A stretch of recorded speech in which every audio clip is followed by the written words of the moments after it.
Passing by, you come to the intersection where rightwards leads towards the windmill of doom, and continuing forward and back east leads to Castle Ravenloft.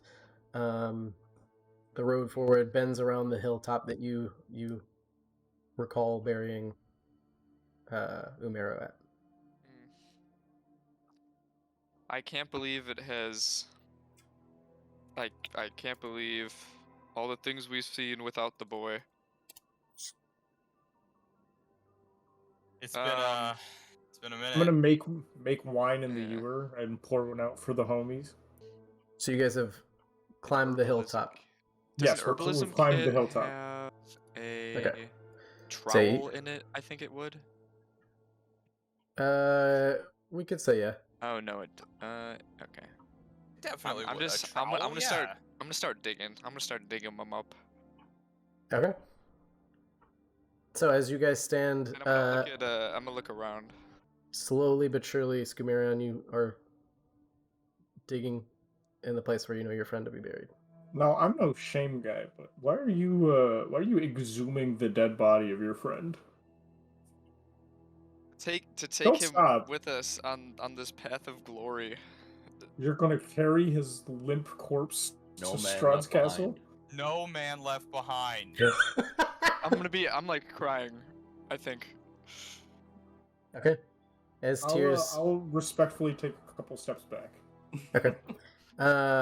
You continue to dig as tears trail down your cheeks. And joining the tears, it does begin to rain. You hear a crack of thunder in the distance, and slowly the pitter-patter of rain as you begin to dig through the mud to exhume your friend. And slowly you begin to reveal parts of him. First, you reveal part of his chest and shoulder and the familiar clothes that he wore. And slowly you dig away until you recover his upper torso. He is much more gaunt than when you left him. His skin is wrinkled, and there are places where there's indication that insects have begun to like kind of eat away at some parts of the skin. And still, you would have won. For this instance, you do not need it. Okay, so I'm just gonna like lay my hands on him and just start like or just start. I don't know how this shit works. I'm gonna be like muttering or something. Like I feel like the spirit of this god should take over because I don't know like how to cast spells, but like like it was kind of like given to me like that. You know what I mean? So I'm gonna let the music take control. Okay, yeah. So yeah, you leaning over his body, you place both of your hands against his chest, and as the music plays, go ahead and mark that you've used this one time. Sure. As the music plays, you almost What are you? Out of like, without knowing what you're saying or where you got the knowledge, you begin enchanting the necessary, or incanting the necessary verbal components to this spell, and weaving your hands over his chest in motions that you don't know how you know. You're gonna take 23 necrotic damage as you feel part of your life force being pulled from you into your fingertips and into your friend's body below. How many? 23. Sorry. Dom, I'm gonna need you to meet me in the tent. What? Let's fucking go. We got him. Wait. No. Okay. Umero. No way. It's been a long time. Umero, What? if you recall, your last moments of memory, your friends had gathered around you and were rushing you down a hillside.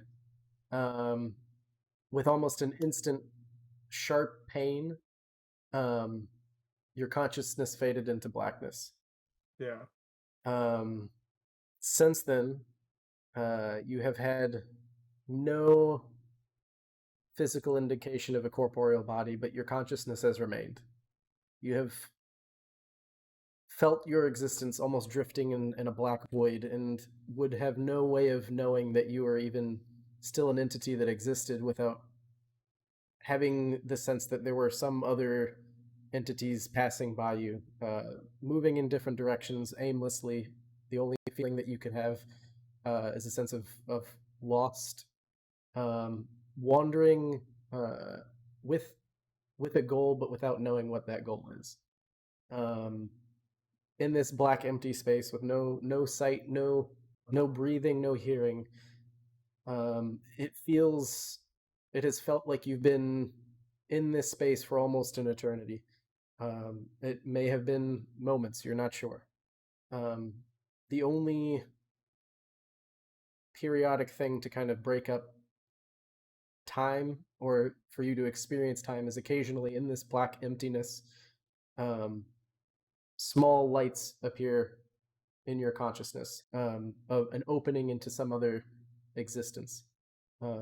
You feel your consciousness compelled to move towards that opening, and you can't quite make out what is through this almost this hole. You get a fuzzy glimpse of something, first just flickering light, but you're not quite sure where the light comes from.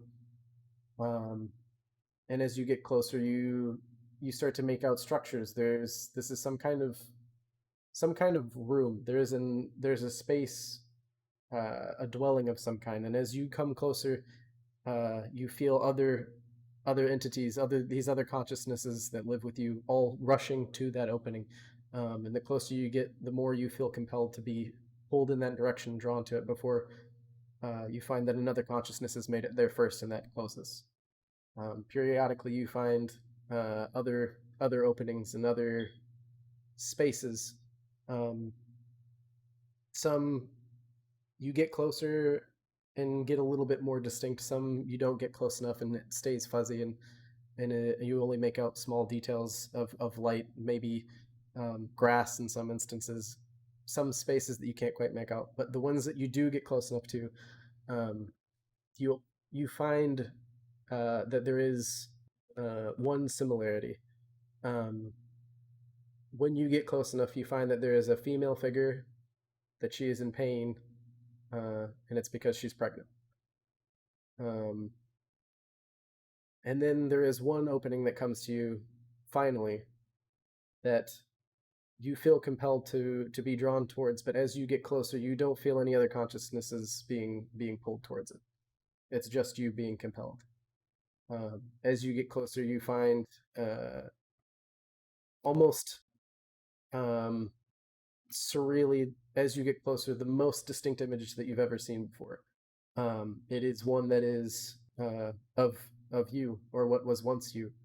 You see from above your body laying in the pouring rain, with your friends standing around, all very somber, and one stranger. And you feel that you have a choice here. If you'd like to, you can return to your body. I would like to rage. Okay, what do you mean by that? I'm just gonna wake up and start screaming. Okay, let's move back to Into the Mists. You do. Okay, so as you guys are standing around, Skumaran, you are casting this spell, feeling your life energy being pulled from you into your body, into your ally's body. And as the spell completes, standing in the pouring rain with your friend playing music, there's a moment of pause. The music crescendos and comes to a stop, and you all wait with held breath. And for For a moment, you wait and are ready for him to come back. And that moment continues a little longer than you were hoping. Oh no. And then there's a sharp intake of breath, and from that breath, your friend screams out into the rain. Yeah, so I don't want to scream because I'm at the house and my dad's here. But so yeah, as your hands leave, just bloodshot eyes, and his teeth look a little sharper than they usually do. But then you remember him doing, and he just screams into the abyss.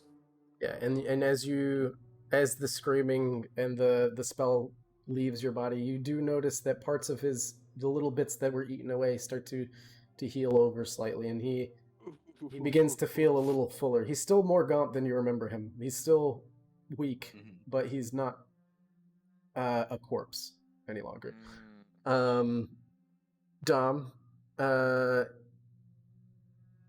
you have a choice here.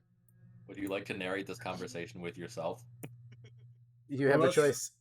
I'm going to allow you to make decisions for both characters, but you have to choose one to continue the campaign with. Wow. And messed up. just for